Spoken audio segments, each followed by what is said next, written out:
Leaving the hospital was a big victory for me.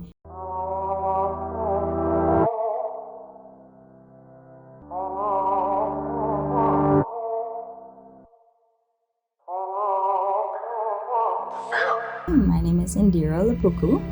I'm a mother of two, ages 9 and 6. In September last year, a close relative of mine got COVID, and that relative of mine, very close family member, she went on to get pneumonia with COVID, and she was to the point of death. After that, we realized that we were all exposed after it was confirmed that she had COVID, and we decided to go get tested. As soon as we got tested, we were all tested, and we all tested positive. The first week went by, the ministry official was calling every day. They were checking up, and then the second week passed, and I started to get back more symptoms. After I told the nurse, she said, I think you need to go get tested again.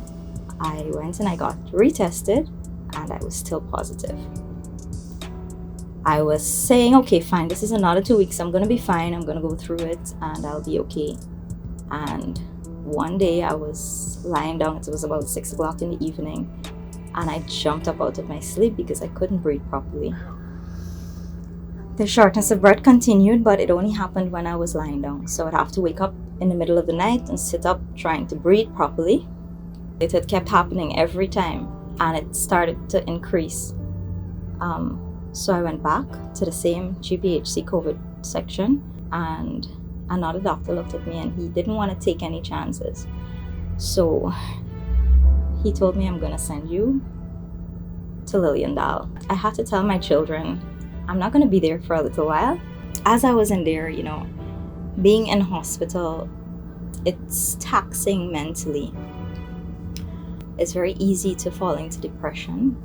Psychologically, you can't do it on your own. By all means, you need all the support that you can get from family and friends. I was able to get people like my pastor and so on calling and checking on me, and it helped. But I still wasn't able to see my children. So my husband decided that before they have online school, so in the mornings before he goes to work at 5, he would bring them up. We live all the way in Diamond, so he would come all the way up on the East Coast and take them over the road where my room was.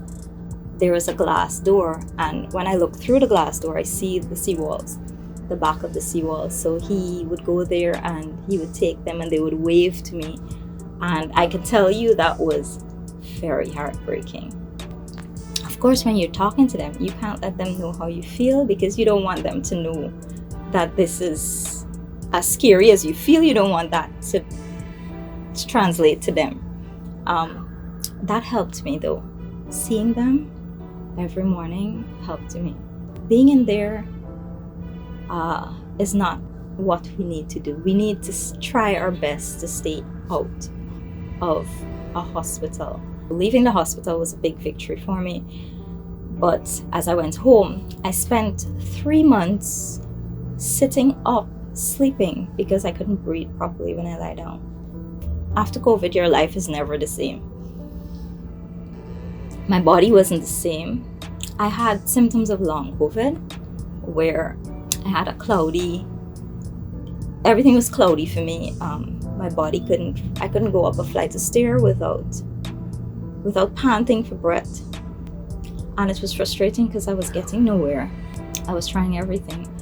And one doctor at the respiratory clinic at GPHC decided to say, I'm going to send you to physiotherapy. I had a really good therapist. She was able to give me some exercises, and she moved me from, I think we had 6 weeks of physiotherapy. And I can tell you from that, I'm now able to lie down flat and sleep like a normal person again.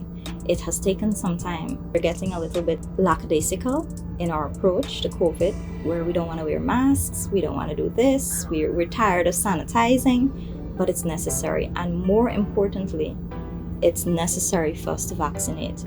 I can tell you, even though I had COVID, I wasn't afraid to take the vaccine. But I knew that this is the only way that I can protect not only myself, but my family. It's important that I stay protecting my family, my loved ones, the people that are around me at work, at home, the people that I come into contact with. I've heard some people say that this is not going to touch this kind of person. It can't touch me because I'm strong, I can deal with it. It has nothing to do with that. It may not touch you the way you're hearing it touched me. Your body might be able to handle it, but when you take it home, what happens? Somebody that's weaker. So vaccinate. It's our safe way of getting out of this. And it's a safe way of getting the world back to normal.